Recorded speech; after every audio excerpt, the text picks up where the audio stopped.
नमस्ते, माझं नाव उदय चव्हाण, माझं age 43 years आहे।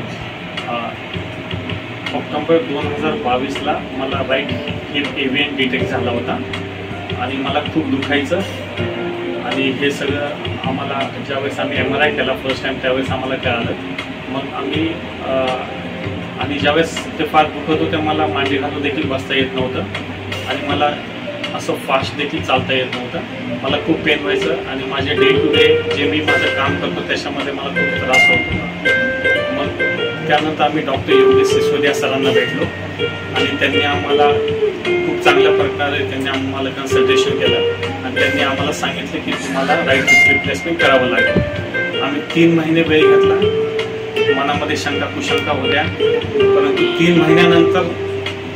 आम्ही तो डिसिजन घेतला आणि सरांकडे गेलो आणि सरांनी आमचं जानेवारी 2023ला 14 तारखेला त्यांनी आमचं राईट हिप रिप्लेसमेंट केलं माझं आणि ऑपरेशन झाल्यानंतरच दुसऱ्या दिवशी मी चालू लागलो वॉकर घेऊन आणि साधारण 3 महिन्यानंतर हळूहळू मी चालायला लागलो आणि मला योग्य प्रकारे डॉक्टर सिसोदिया सरांनी फिजिओथेरपी सांगितली आणि त्याप्रमाणे मी करत गेलो आणि 3 ते 4 महिन्यामध्ये